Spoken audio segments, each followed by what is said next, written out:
Hi, and welcome to STL History Live, What Thanksgiving Means to Them. We are going to be featuring several panelists today, but before we get started, we wanted to do a land acknowledgement.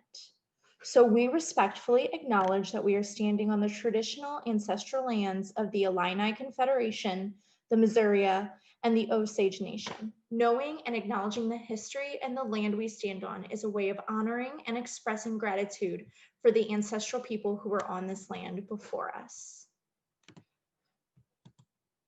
I'm going to be introducing, we have several panelists with us here today.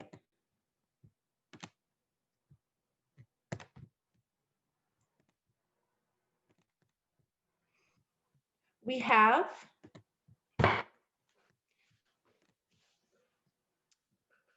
Deborah Taffa. Deborah Taffa earned her MFA in creative nonfiction writing from University of Iowa in 2013. She teaches creative nonfiction at Webster University in St. Louis. Much of her writing can be found online. Her latest publication in The Best of Brevity, 20 Years of Groundbreaking / Nonfiction. She's a board member with the Missouri Humanities Council and splits her time between Benton Park and Honolulu. Deborah is an enrolled member of the Kwishin-Yuma Nation in Southeastern California. Melody Delmar Navajo is the Native American Heritage Program Coordinator for the Missouri Humanities Council. She received her master's in social work from Brown School at Washington University in St. Louis and concentrated in American Indian and Alaskan Native Studies, specializing in policy and research. Originally from Arizona, she holds a BS in psychology from Northern Arizona University with over 14 years of experience working with children, families, organizations, and advisory boards in various leadership capacities. She is passionate about strategically working with Native American populations. Galen Griss is an amazing gifts officer for the Lutheran Indian Ministries. He was born and reared in St. Louis. He is a member of the Cherokee Nation and has his degree from the University of Missouri.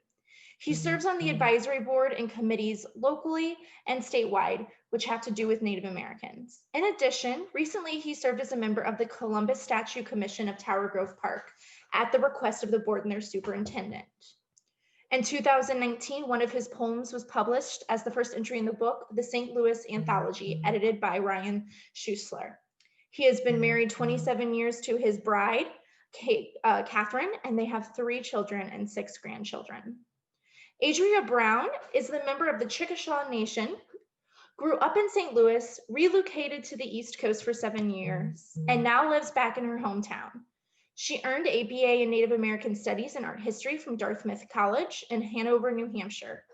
After graduation, she worked in educational administration at the Institute of American Indian Arts and at Harvard Business School.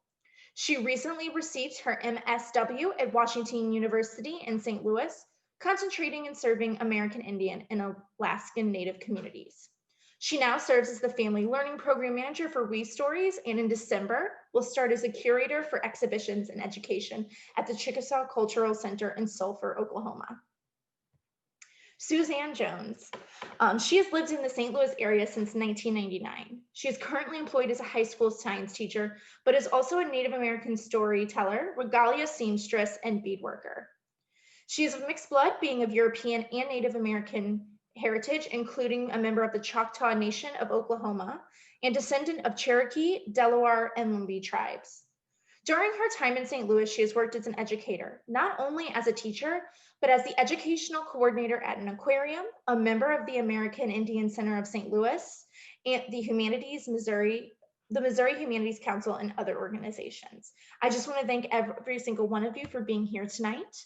We are going to go ahead and we are going to start this night off by letting you each just kind of introduce yourselves and add any other information.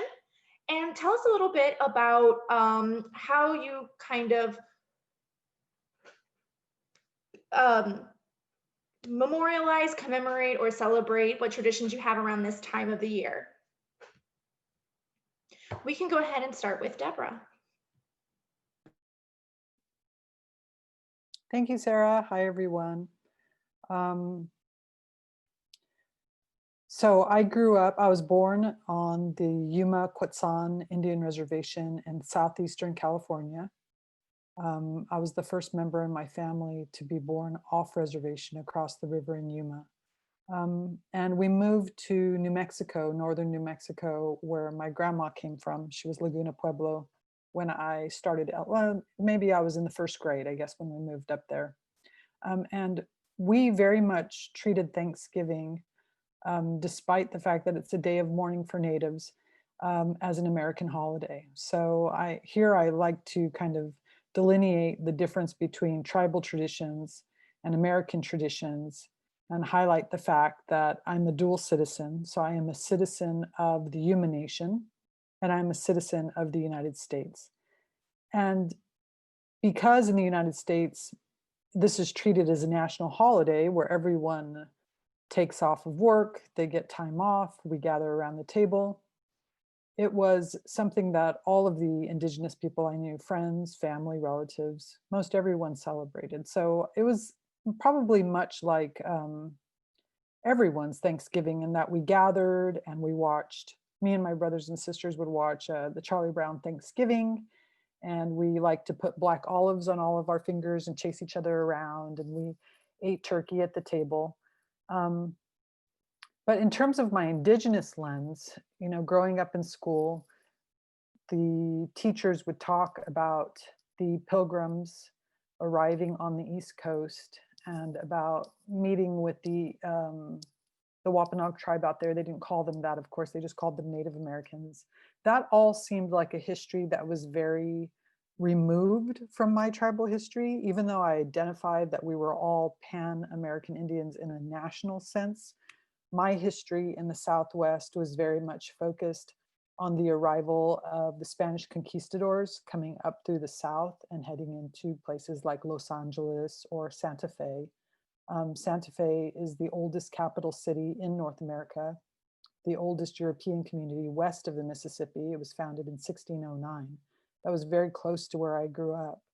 So the story of the Pilgrims for me was as far away in some ways as the story of, you know, England and Italy. It seemed like it was a very far, far away tradition, despite the fact that we ate the turkey, and we would also have, though, probably some green chili or some red chili, tortillas, fry bread, other types of foods would be around the table as well. And in my family, it was very much treated like a day of gratitude, of being grateful. So, you know, of course, gratitude is a spiritual practice that predates the pilgrim, and mindfulness about the gifts of the season and the earth are very indigenous in themselves as value systems, right? We have gratitude for the harvest, gratitude that we survived the pandemics and the wars. As I got older and I became more educated and I began to think about the contradictions of Thanksgiving, it became a more difficult holiday, but I still believe profoundly in that practice of gratitude for the harvest, gratitude that we are here. And now, you know, this year, for example, that we're on Zoom and everything is happening at a distance, I really look forward to you know, maybe taking part in the Unthanksgiving Day that they hold, the Indigenous Peoples Sunrise Ceremony at Alcatraz every year. I think that might be available to us via Zoom. Or they also do a National Day of Mourning in Massachusetts. So as kind of adjunct parts of what I'll do here with my family will be those ceremonies to remain mindful of the people that were lost, and the damage that was done. Thank you. Thank you for that. I would also like to introduce Alyssa Vargas Lopez. She will be stepping in as the moderator. As many St. Louisans know, Highway 70 can be very unpredictable and not your friend. And so she unfortunately fell victim to that, but we want to welcome her. She is our Native Studies educator and intern. She is currently finishing up her museum studies degree at UMSL. And she is originally from Pueblo, Colorado, but is up here in St. Louis while she finishes her master's degree. So I just want to thank her, and she will be taking over from me. Thank you, Sarah. Um, so are we still going through introductions? All right, perfect. Adria, have you gone yet? No, perfect. Perfect. Chokma. My name is Adria Brown. I'm a member of the Chickasaw Nation. And as said before, I've been in St. Louis for a while, and I'm grateful to be here with all of you. Like Deborah said, I've always practiced many American Thanksgiving traditions, also coming from a biracial background, and eating lots of turkey and stuffing and all of the good fixings. But I think this time of year also means something different for Indigenous peoples. It's also the time of year in which we're encountering both positive and negative depictions of Native Americans in media, in sports teams, in the holidays, Columbus Day, now known as Indigenous Peoples Day, Thanksgiving, etc. And so it's a time of year that, a lot of us are called on to talk about our experiences and often a lot of us are doing programming, which is great. But it's also a time, I think, for mourning and reflection and of thinking about the ways that Native peoples exist in the world today and how to really show our true and full experiences to people rather than just something that's historical. And as I was reflecting on kind of what traditions that I'm practicing today, I think a lot of our Chickasaw annual meeting day, which is held during the fall. And luckily this year, luckily and unfortunately, because of the pandemic, we were able to hold it virtually.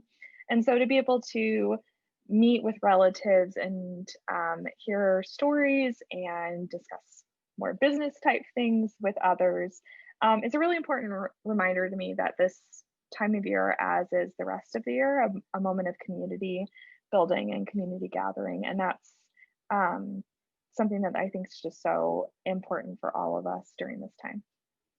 Thanks, Alyssa. Thank you, Adrian. Next, we'll go on to Galen. OCO, Dakwadoa, Galen, Grits, Chichla Cheese, and Delaware, Degega, St. Louis. Hello, my name is Galen Grits, and I am a Cherokee from St. Louis. I was born down on Kings Highway in Children's Hospital, lived in Overland till 4th grade, and moved out west to around 270 and Page, which was the Parkway District, graduated from high school there, and attended the University of Missouri, and then came back and finished up at the University of Missouri, St. Louis. I have lived in Kirkwood, Normandy, St. Anne's, Fenton. The longest was 24 years in Kirkwood. And about 2 years ago, we downsized, which means we moved to a smaller home in Afton. So my roots are here in St. Louis. My father was born in Oklahoma in 1915 and did not speak English. They spoke Cherokee at home until he was 8 years old.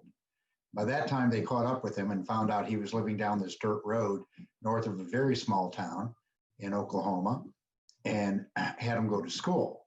But my grandmother made a deal that they wouldn't send him to boarding school, which is one of the reasons she wasn't so interested in him going to school in the first place. So they said, okay, he can go locally. And so he did. And then I have a picture of his high school graduation, 11 kids in the class. And he's the big Indian in the middle because he's actually 21 or 22 and was 6'1". And he was a heck of an athlete in high school because he really had the body and reflexes of a man more than an adolescent boy. So that worked in his favor. But in any case, what's interesting about that, so in 1923, he's 8 and he starts school. Native Americans did not become federal citizens, US citizens, till 1924. Now, I know that may sound like a long time ago for the younger people that are viewing this, but that's not that long ago in terms of people. I mean, both my mother and father were alive during that period of time. So that is when they became US citizens, even though they have been here for hundreds, thousands of years. It's just an interesting anomaly that has happened. In our case, being in St. Louis, again, and mainly the suburbs, a lot of what we did as young people were, again, very typical. Having the day off, having the day after off, getting together with family. Again, one of the things that has changed from when we were young is it was a weekend when they showed Wizard of Oz. Because you didn't have CDs, you didn't have DVDs, you didn't have internet, you didn't have cable streaming. And so it was a big deal that they would show The Wizard of Oz over that weekend. Only was it years later that I found out that Frank Baum, who wrote those, was very anti-Indian and called in some of his writings for the extermination of them, which was not untypical of people of that time. They saw Native folks as being basically a hindrance. And the best thing would be just to keep removing them further west and out to places where there were no resources, with the idea that no white man would ever want to go out there, but invariably they would discover something. And the Navajo, plutonium, coal, and gas, with the Sioux up in the Badlands, of course, the title should have said it all, they discovered gold. And so there was always this pressure to kind of get out of the way. And that not only continued in the 1800s, which again, seems a long time ago, but it also existed in the 1900s and more recently in different policies that the government had. And so in that case, it's the experience of the Native Americans that is reduced to thinking of us as living on the plains, riding horses, living in teepees, and wearing war bonnets. When in actuality, when you look at all 50 states, obviously people in Maine live differently than people in Missouri, who live differently than people in Florida, than people in Louisiana, than the state of Washington. All different environments, different cultures, different languages. And so we have to expand our thinking about Native Americans to think that they're not just riding horses and living on the plains in a certain frozen period of time. And so this is what makes us so wonderful tonight. You're seeing contemporary Native people, what they look like, who they are, and what they experience. You sometimes think, well, that's a lot to keep track of. But certainly we know how to keep track of characters in video games that we play. If you're into baseball, you know baseball players and their stats. You know who the Kardashians are or whatever, whoever they are. I don't know, but a lot of people do. And so we keep a lot of stuff in our minds. It's a matter of what we want to keep in our mind and what we want to take seriously. And I think it is important that we take Native American people seriously for all kinds of reasons. But the main one is Native history is US history. And it's been truncated, kind of swept under the rug, and not very many people will look up that rug and see what's underneath it. And it's important that we do so.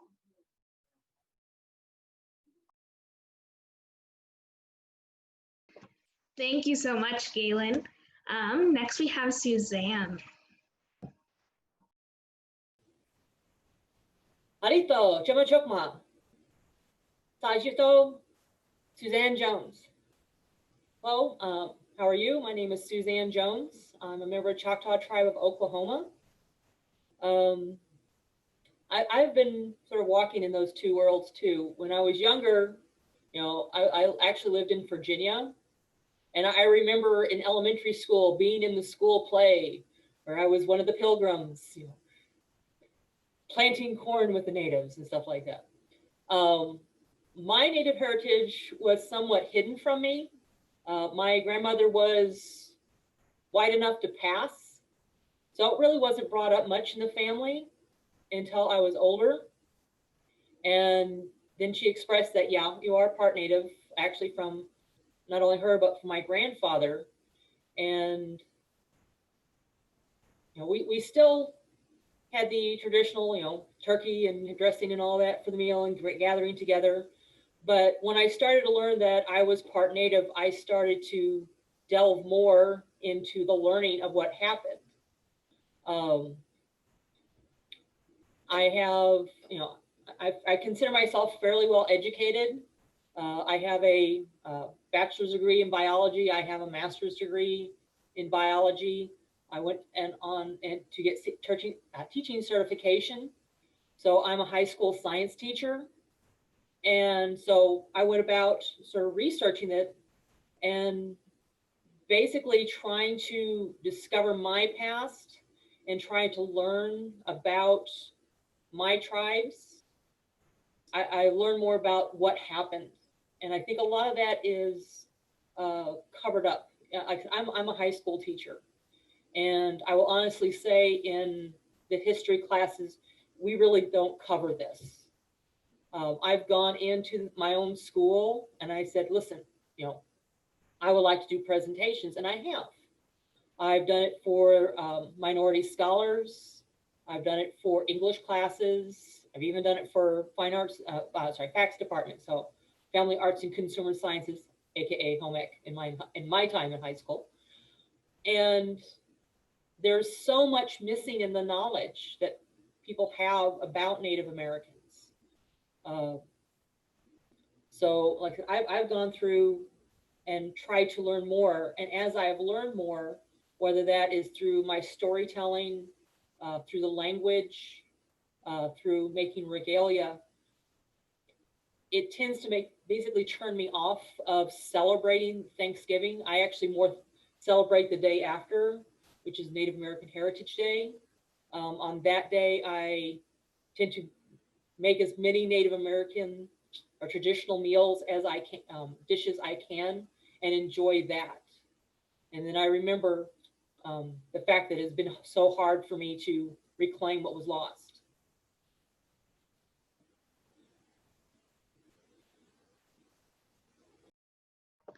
Thank you so much, Suzanne.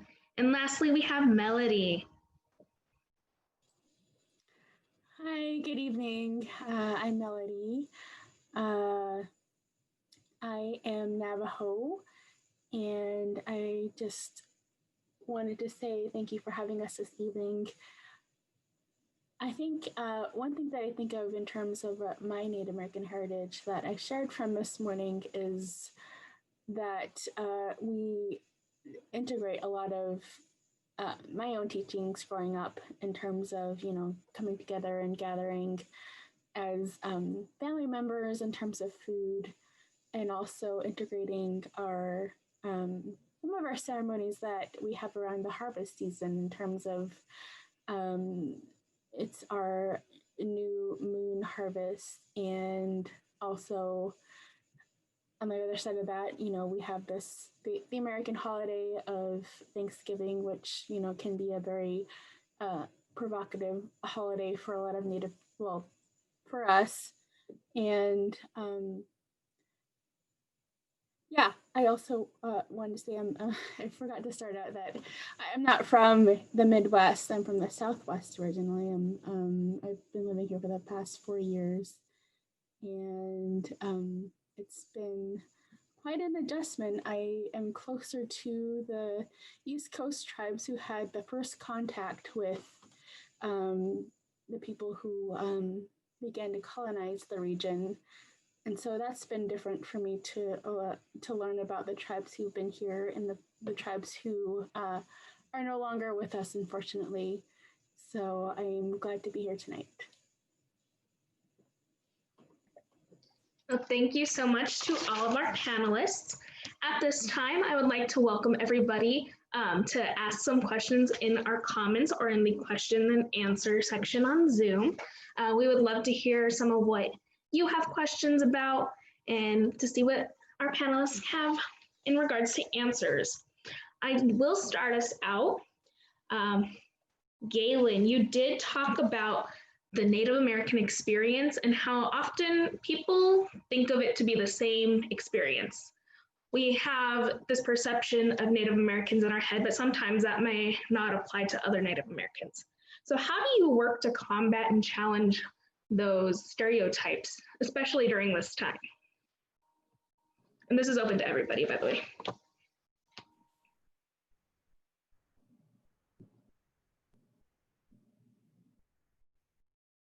Well, I think one thing is to be educated as much as you can about your own culture and background. And sometimes there's not a continuous line, a linear line that comes that way. And obviously, the native people that were on the East Coast and the Midwest had more and extensive contact with whites of various kinds, different nationalities, than you do as you get further west. And that's one reason why people on the East Coast, sometimes the tribes just disappeared. They were exterminated, became extinct. Other times there was a lot of pressure for various reasons to intermarry, not necessarily at that the tribes wanted to, but just because their land was divided up, they were ignored, they were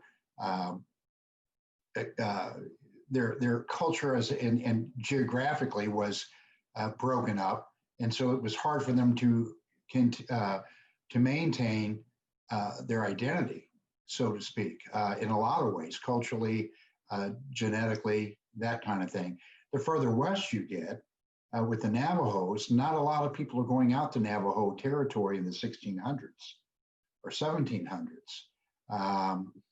Part of that is from that viewpoint of what the dominant culture wanted, there wasn't a whole lot out there until you find coal and gas and plutonium. The other reason is John Carrier hadn't invented his air conditioning yet. And, you know, Phoenix, I think, is now the fourth largest city in this country compared to 30 years ago, 60 years ago, and same thing in Florida with Miami. They were kind of, in some cases, small towns, kind of backwaters in a way. But now they're very, very vibrant cities because we have made it easy for people to go there. And again, now that starts putting pressures on the Navajo. Same thing with the Alaskan tribes. They have their languages. They have a whole lot of what they had to begin with just because it's so remote. And that's why you see this variegation. It's said about the Cherokees were probably the most intermixed tribe, or at least one of them. And that's because we lived in the East, we had early contact, and then we came west to Oklahoma. What we were given was taken from us and divided up and interspersed with white people, white farmers, etc. Obviously, ways of the heart. You're going to get intermarriages, those kind of relationships, and so it's hard to know sometimes exactly who you are. So going to the library, reading books, seeing movies, and actually being places where you can meet people. For me, it has also been going to places where things have happened to our tribe. I've heard that Native people don't have a theology so much as they do a theography. So much of our identity comes from place. And so many times we've been moved. So I like going to places where things have happened with our tribes that have been very important. And I like getting back to our tribal capital in Tahlequah, Oklahoma, just to be with other Native people and be, or Cherokees in this case, and go to things like stomp dances and those kind of gatherings, because it really, really infuses my sense of belonging and identifying. I don't know really how to speak about it. I don't want to get too mystical, but there is a little bit of that when you're in a place where you can appreciate what's going on before. Now, it's just not Cherokee history. I do the same thing with American history, and I have done the same thing with Black history. I've gone to a lot of places where Black history has taken place, and it just really infuses my imagination and makes something seem more real to me. So that's one way. but it is just learning. And it is a little easier now because more books are coming out, and more video content is available. Believe it or not, one of the things I like to do now and again, just for a chuckle, is get on YouTube and look at Native American comedians, just, for 2 or 3 minutes to make me laugh, because they will say some very funny things about that dichotomy of being a Native person in a predominantly non-Native world. And I think it all does us good. It's obviously a serious matter and has had serious consequences, but we have to have a sense of humor at some point.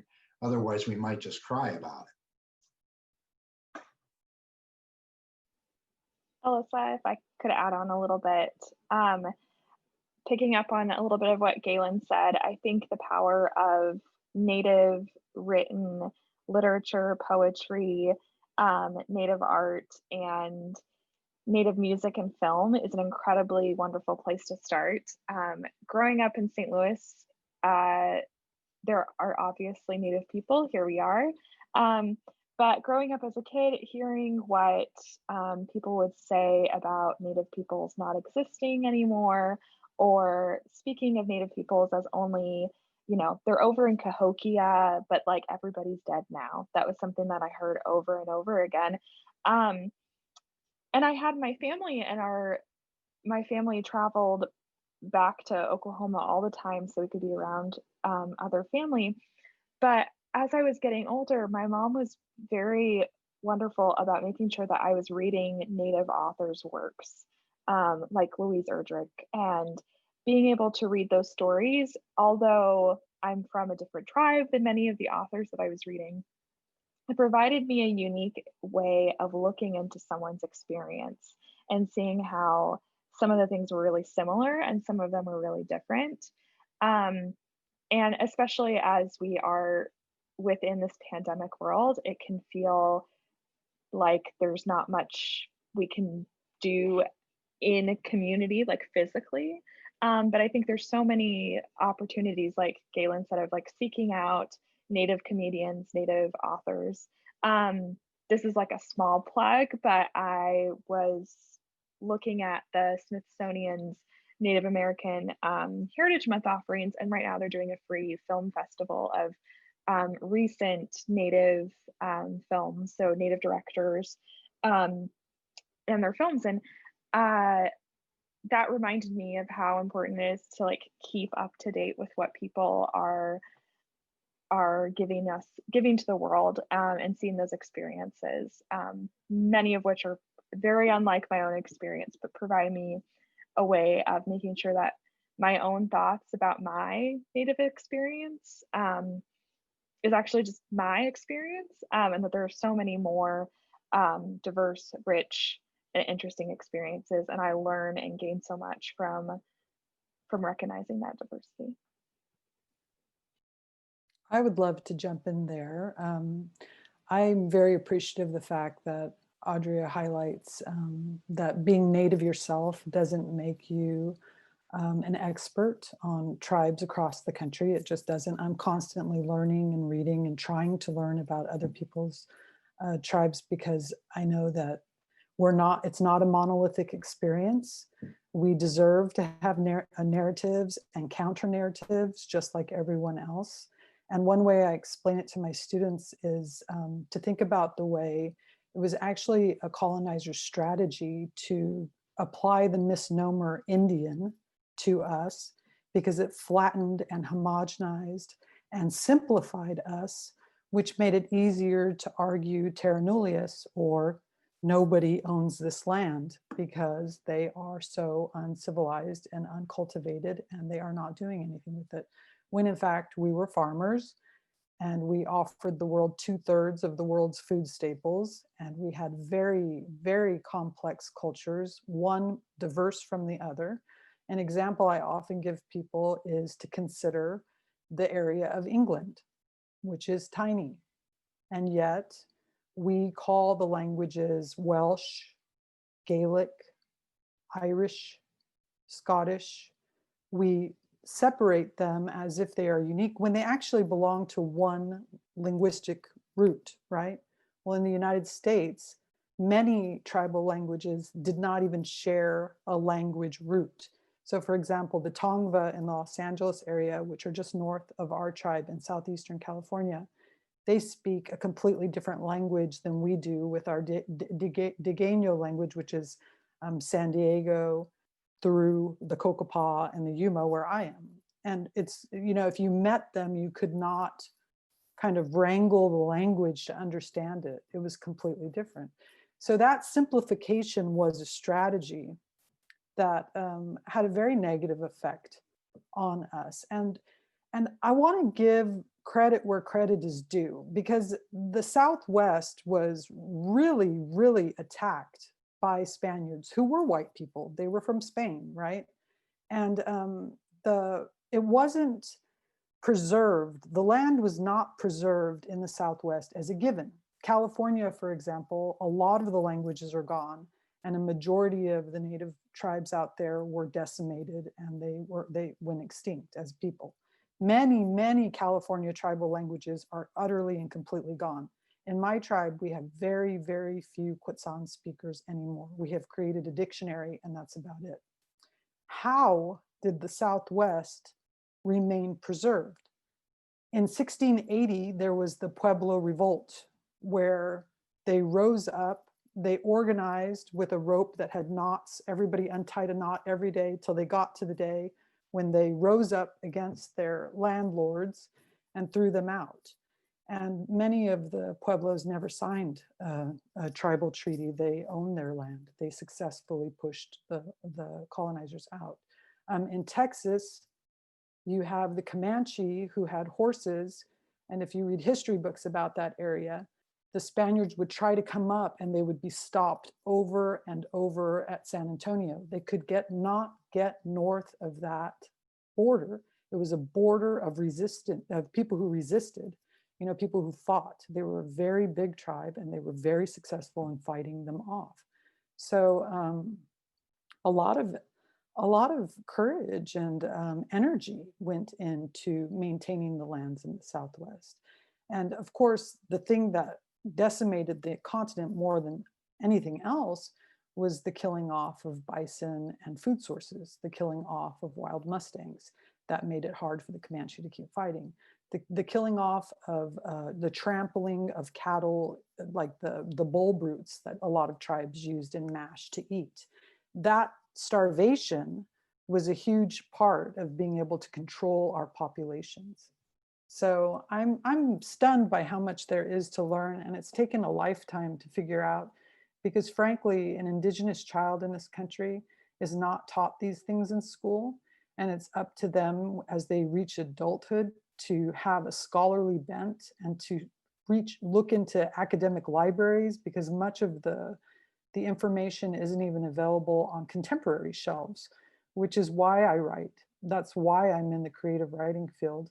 And there are more and more writers emerging who are willing to do that really deep research and to tell stories that are reliant on texts that are not easily accessed or found. Thank you. As a storyteller, I've gone into a variety of schools. I remember last year I went into a middle school, and I was supposed to go there to tell stories. The middle schoolers were getting ready to do a report on Native American tribes. Each one had picked a different tribe. And I came in there and they're going, "What are you?" And it's like, "I'm Choctaw." And I was like, "What were you expecting?" And I said, "What, really tall, black hair, buckskins?" And they're going, "Yeah." I was like, "Oh, well, not all of us look that way."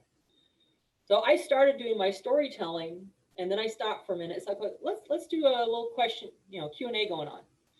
And they're asking if I lived in a teepee. It's like, no, my tribe never lived in a teepee. I live in a house down in St. John. And they asked if I ate, or if Indians ate fast food. I said, yeah, I went to McDonald's right before I got here. So there is such a disconnect between what they've seen on TV or what they've read versus what the reality is. It's still a thing where they're trying to push us to the back we don't exist anymore. It's like, no, we're here. We're not in the form that you think we are, but we're still here. Like I said, I'm trying to reclaim what I can, and I have tried to make the opportunities where I can. I used to live down in Arkansas, and I would go over to Memphis. There was a museum over there called Chucalissa, and some Mississippi Choctaws over there were basically running it. So I would go over there and visit with them and try to learn things. That's actually how I started making regalia. And then I started doing some beadwork. And when I got here to St. Louis, I was asked by people to do storytelling. I was like, I'm not a storyteller. I'm a high school teacher. And I got pressed enough. It's like, okay, I'll try it. So I actually got in contact with a storyteller over in Oklahoma and started him as my mentor so I could learn. And every time I just try to keep on doing layers. And it's like, no, the information there, it might be hard to get. And we do have more access. A lot of tribes are now doing online education as far as information, language, and the like. Right now in the time of COVID, I have seen people offering to teach you how to do a piece of regalia online. I do online language classes. So it might be hard to start with, but like I said, the information is getting more and more. Just don't count us out.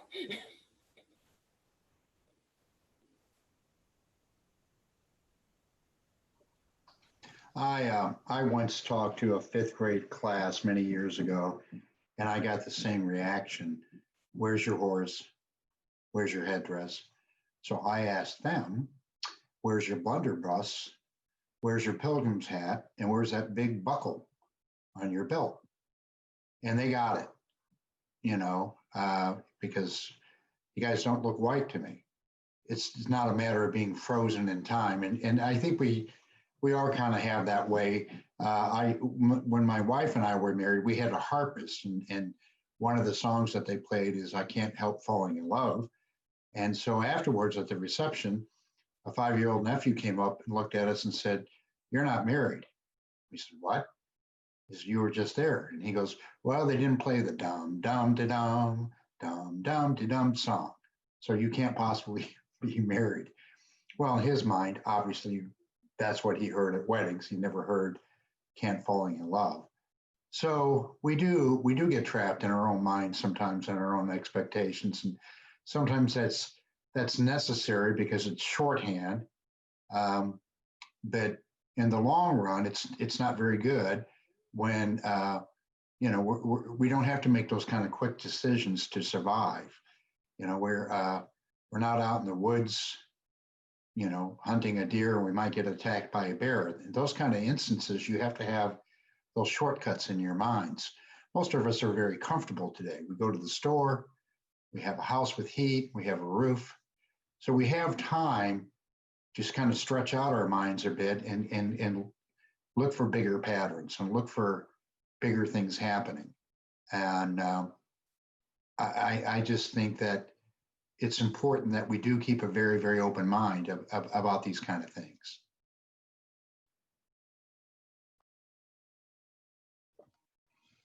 Thank you all so much. Those were wonderful answers, and I think they were very informative. Another question we have is, since this homeschool day and this entire month, we're focusing on traditions. And I noticed that some of you talked about traditional foods and traditions that you might share with people who normally celebrate Thanksgiving, who you share with every other American. So what are some of those traditions that you may have, and how do they impact your life, and how do they impact your Thanksgiving?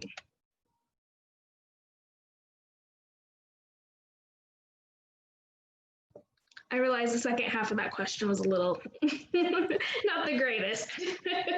But what are some of those traditions, if you wouldn't mind talking about them? I can go. I know I shared earlier that this morning about some of our traditions is that touching on what everyone else said, that people can sometimes think that Native people are not here. We, still live in teepees. I haven't been asked that question yet, but I think that I don't remember who said this. I'm so sorry, but like we call it living in two worlds, meaning that we exist as Native people in identifying ourselves as Native people, in that we honor our traditions, we see ourselves as Native people, and we are trying to sort that out, given that colonization happened, and that we're existing in spite of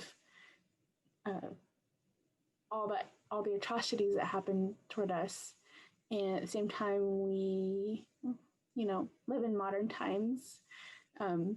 I love TikTok. And we exist in these places that we are trying to connect to each other in modern times. And so I think in terms of traditions, I am thankful that I am able to connect with my family back home and reconnect to my teachings as a Native person. I'm able to take language classes and cultural classes because of modern technology, and those traditions are being able to be passed down to me even when I'm not living on my ancestral lands in the Southwest.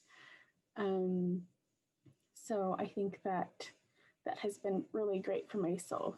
And at the same time, like, I'm not able to be home for Thanksgiving, but I think that Thanksgiving is different for me now. It means reconnecting to myself as a Native person, and knowing that my family's taught me how to make different foods, or how to gather certain plants and medicines in my homeland. I didn't touch on that this morning. For those of you who weren't there, we talked about some traditional practices and how we gather our foods. So I'm able to connect back to my teachings in that way, and also that in terms of our relationships, I'm able to like introduce myself and connect to people who have my own like clan languages and my own relations in that way, and to ask them like, how do I do this? So that's there too. So in terms of traditions in modern times like this, I think that it serves a different meaning for me nowadays, in that I can reconnect and move that forward and be okay with that, be fine with that in my identity.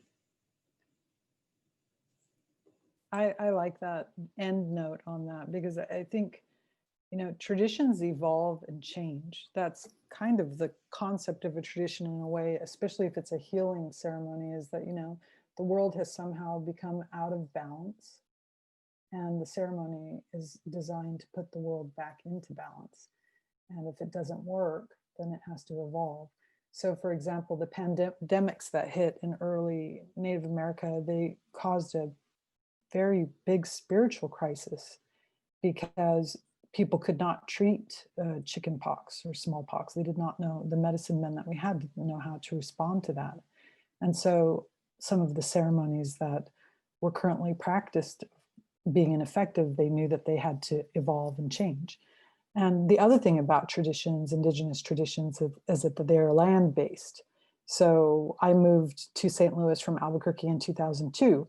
And before I came, every season I got allergies. And every year when I would hike, I would gather Mormon tea or squaw tea, and I would soak it in water and I would leave it outside and steep it.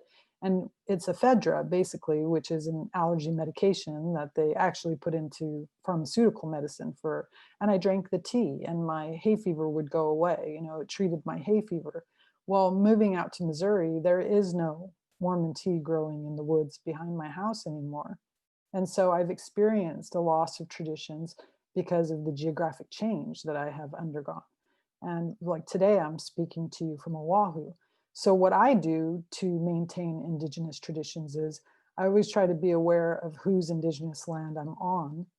And I always try to be aware that if you stretch back far enough in anyone's history, um, they were once indigenous people. And I define indigenous as in connected to the land, caring about the land, aware of the harvest seasons and when the fruits are growing on the trees, when the berries, when the nuts, what the animals do. That exists in every culture.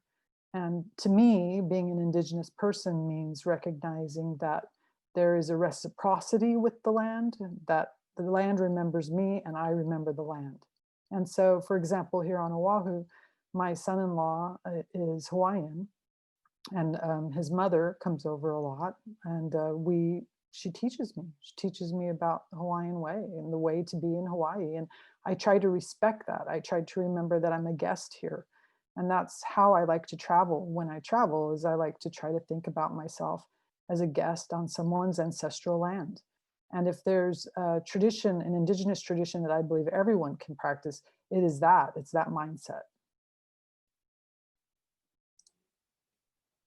I love what Deborah said too, because I think one really toxic thing about Thanksgiving, other than obviously false histories, is the idea that this is the only time in our American traditions that we give thanks. And the reality is that Indigenous peoples have woven into both their traditions and their ways of approaching land and culture and food is by giving thanks and seeing our relationship to the land, to each other, as reciprocal. And this time of year always reminds me, you know, to reinforce that it's not just this yearly thing that we gather around a table and say what we're grateful for, which I think is a good practice, but it's a practice that is so much more deep and rich if we're able to do that all year round in our lives.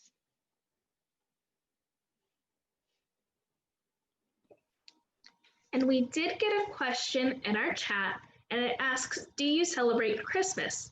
And with that, I think it's a good opportunity to talk about the other holidays, or like different holidays, such as the different New Year's that you may have. I know Melody talked about that earlier today, or just in general, other holidays around this time or throughout the year.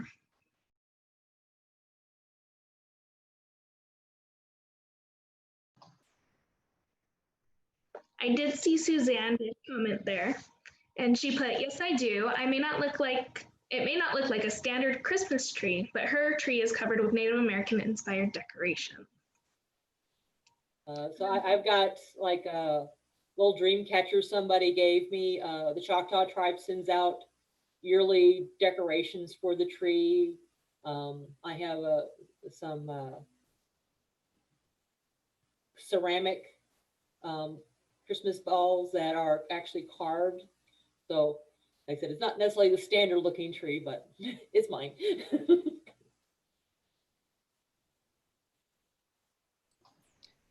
Yeah, on my grandma's reservation, she lived in a little town called Powati when she was alive, and it's they do an eagle dance at midnight on Christmas Eve. That's right outside of the church, the San Jose church. So there's definitely a melding of indigenous traditions. There's an intersectionality, right, between what the new world brought and what the old world has to offer. So, you know, at Christmas, in my mind, I think of the communion of saints as the ancestors.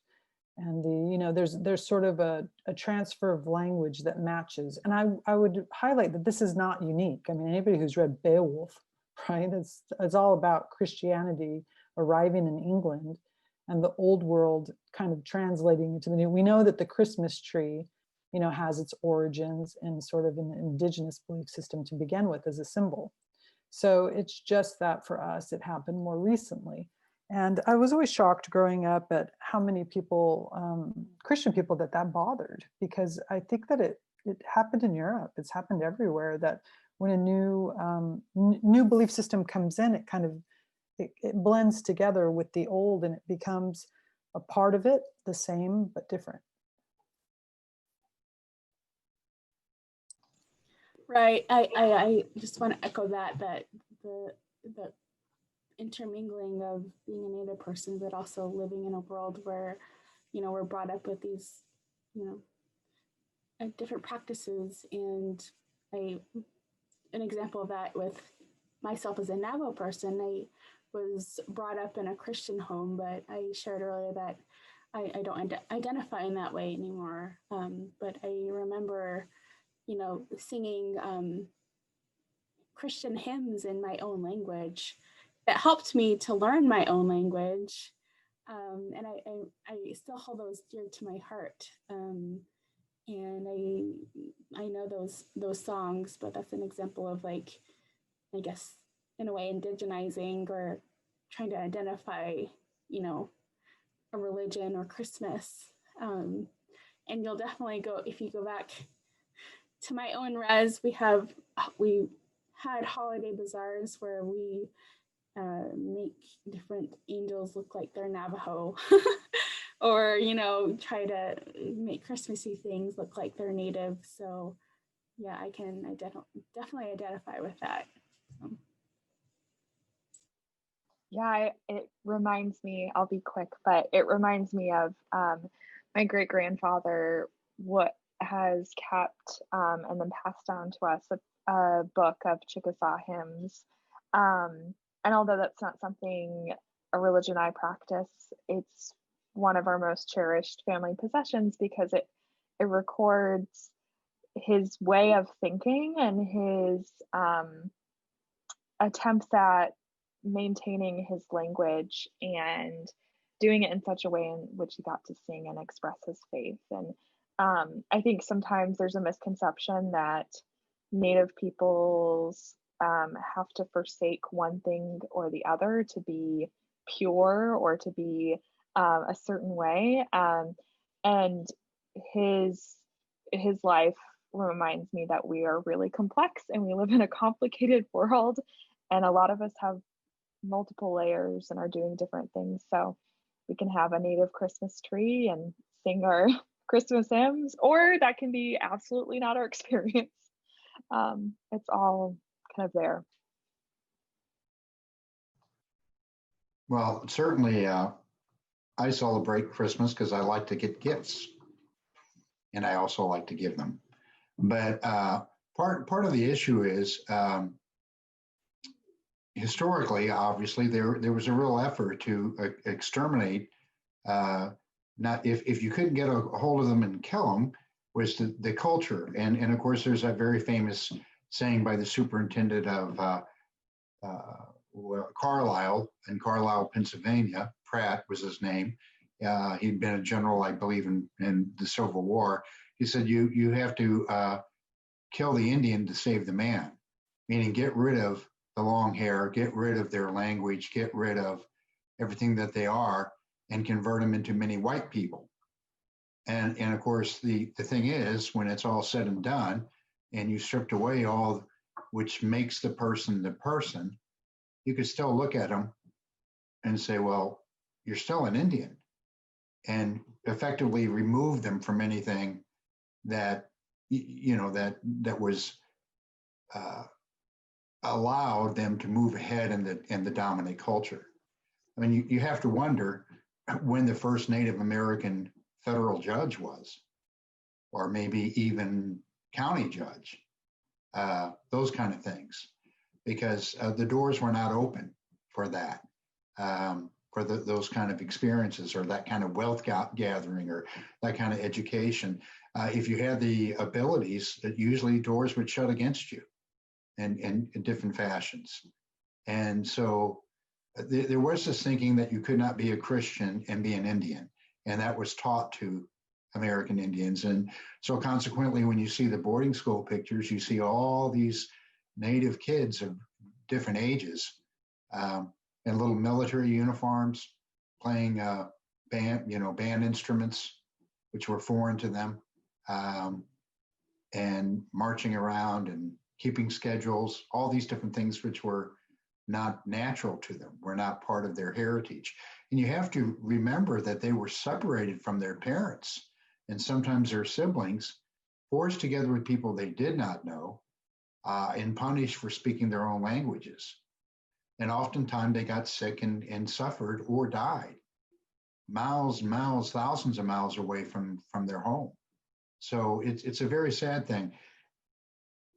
I don't mean to be a downer, but the day after Christmas, December 26th, is the day the 39 Sioux were hung in Minnesota by Abraham Lincoln due to an uprising. The uprising was basically they were defending their home. They were doing homeland security. They were being, their land was being taken by farmers, and they fought back and they got defeated. Lincoln originally wanted to hang 300 of them, and he was talked down to hanging 39, which is the largest mass hanging in the United States. And it happened the day after Christmas. Now you think about this, they killed a handful of farmers, settlers, which is not a good thing by anybody's standards. But after the Civil War, not a single Confederate was hung for killing boys from Ohio, Wisconsin, Maine, soldiers that came to fight the Southerners as they rebelled in some ways very treacherously against their own country. But the fact of the matter is they were white. And so they had a get out of jail, get out of hanging kind of a card. And so there was great effort to overlook those deaths and those maimings that they did during the Civil War to their fellow countrymen. And yet the natives who were defending their country, they weren't rebelling against anyone. They got hung.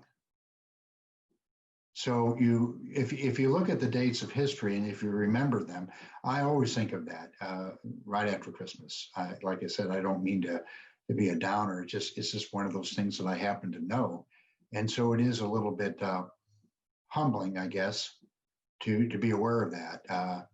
The other thing is Wounded Knee happened December 29th, 1890, where about 300 Sioux Lakota, mainly women and children, some old men, were trying to get to Canada because they weren't getting enough food on their reservation that were put on, and they got caught and they got shot up in a terrible fashion by the United States Army. They used pretty much a Gatling gun, but it was 35 years after it was invented. So the bullets were this big. It was like a machine gun. And they had 7 of them, and they unleashed them, including on a ravine that they knew they would run away. And they had one set up there. Well, the few survivors who were pretty shot up went into a Presbyterian church at Pine Ridge. And since it's between Christmas the 25th and New Year's, which is the 31st, this happened on December 29th, they went into the church and laid on the pews, and over the altar, festooned in green boughs, was peace on earth, goodwill to men. And one of the older women who had survived, who was shot up, asked one of the ministers, are they going to come in and finish us off now? So there's always this kind of dichotomy that goes on between what Christianity says and what happened to the Native Americans. Now, I happen to be a Christian and I work for a Lutheran organization.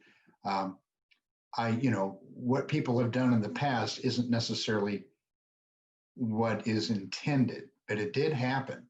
And it happened in a very awful way. But that I don't believe that's representative. That there's a lot of damage to be undone because of that. Playing off, well, one thing that Galen was talking about was the boarding schools.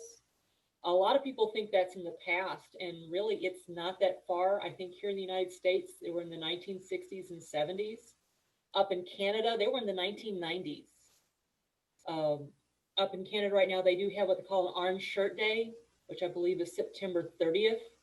And on that day, they remember the people who were lost and the people who survived those boarding schools, because those people are still traumatized today from what happened then. I mean, I think there was like 2,000 or 3,000 deaths alone in the Canadian boarding schools. I don't know the numbers here in the U.S.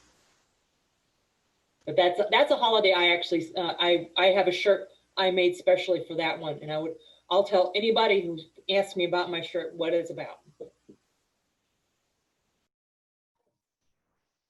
I think it's really important to talk about these things because if we're talking about history, it's not real history unless it's the whole truth. So even though it's really hard to swallow some of these facts that you have given, it's important to know that these events have happened. And to end this conversation, we do have one more question. And the question is, how can we learn and appreciate Native culture without being disrespectful, such as attending ceremonies? Is there a way that people who aren't Native can do that? What are some other ways that we can honor Native culture?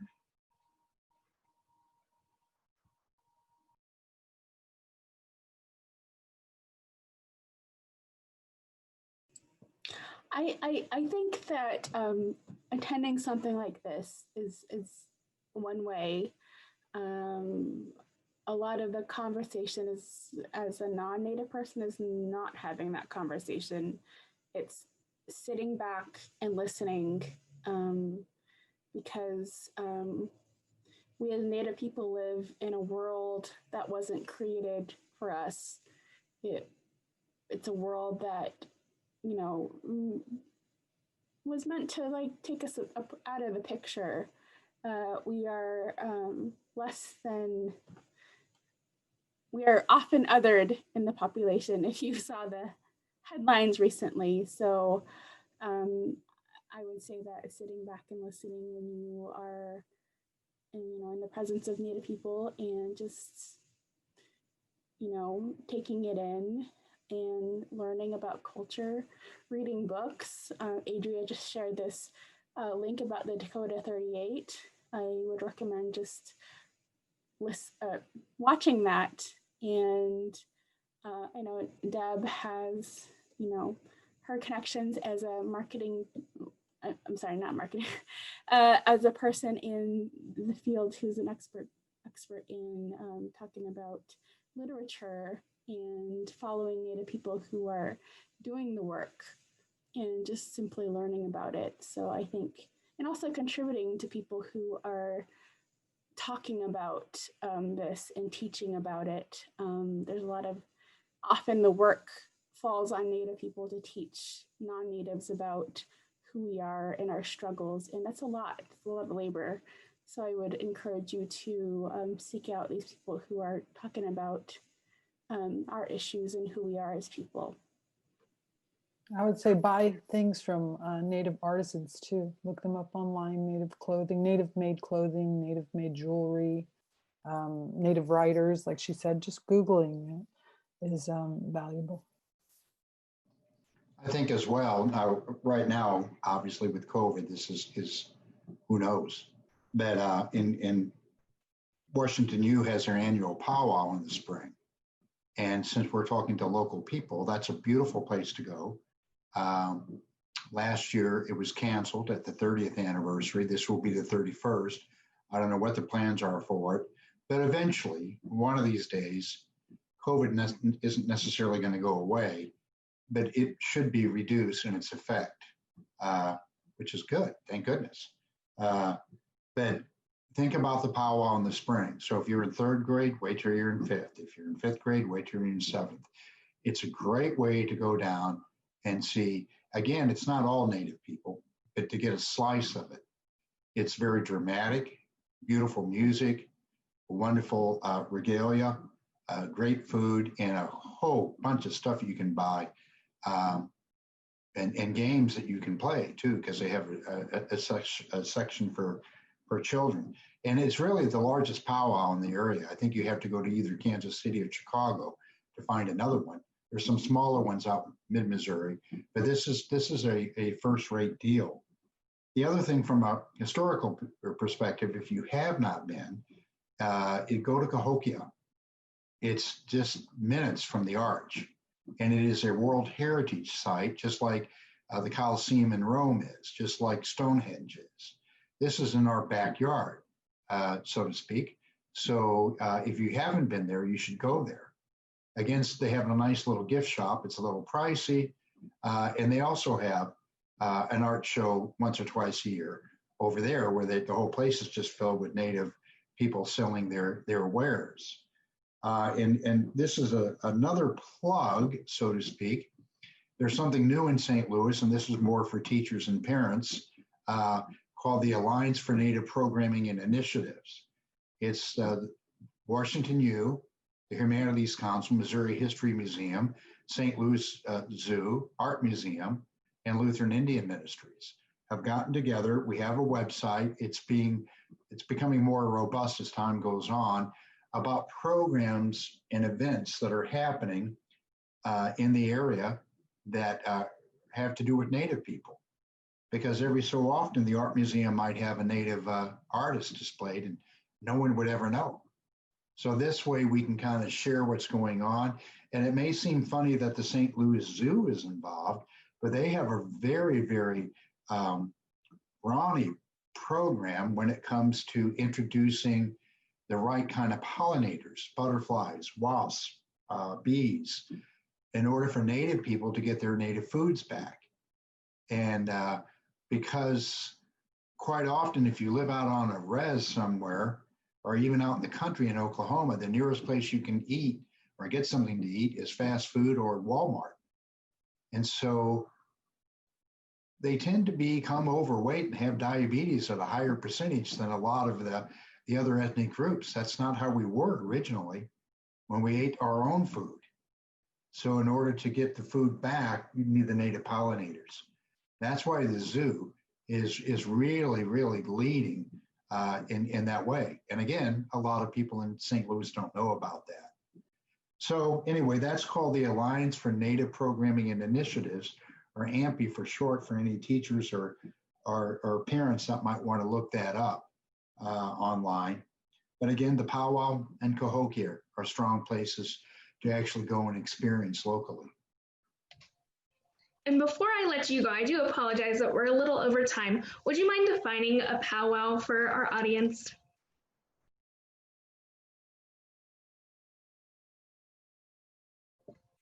Galen, I apologize. I'm sorry, would I do what now? Would you mind defining a powwow for our audience? Oh, I'm not sure. I'm the best one. You get to eat. It's a gathering. Usually it's a kind of a dance competition in a way. They have different kinds of dances and dancers come out.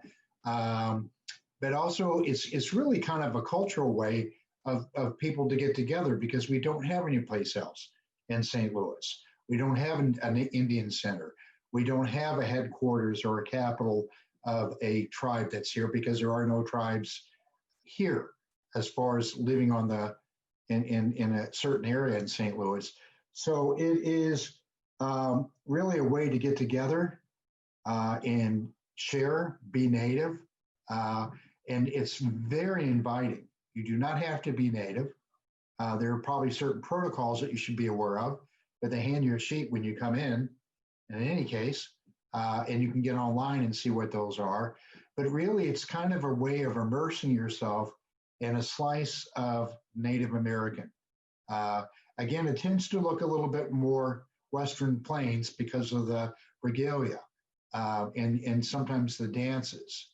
But at least you get to see it, and you get to, the wares are from all over, as far as the jewelry and the clothing and those kind of things. So I don't know any other way to explain it, but it's kind of a dance and a competition and a cultural gathering and a party all at once, and you get to eat. Well, thank you so much, everybody, for sharing a part of your culture and your ideas surrounding Thanksgiving and Native American Heritage Month and culture. We appreciate you guys being here today. For our audience, we do have a survey. That survey is for our homeschool day. If you can take that, it is in the comments. We would really appreciate to hear your feedback. We appreciate everybody joining us today, and I hope you all have a good evening and that you learned a lot from this experience. Thank you. So much. And please check out the rest of our resources. Thank you all. And thank you to our panelists. You all were amazing. Thank you.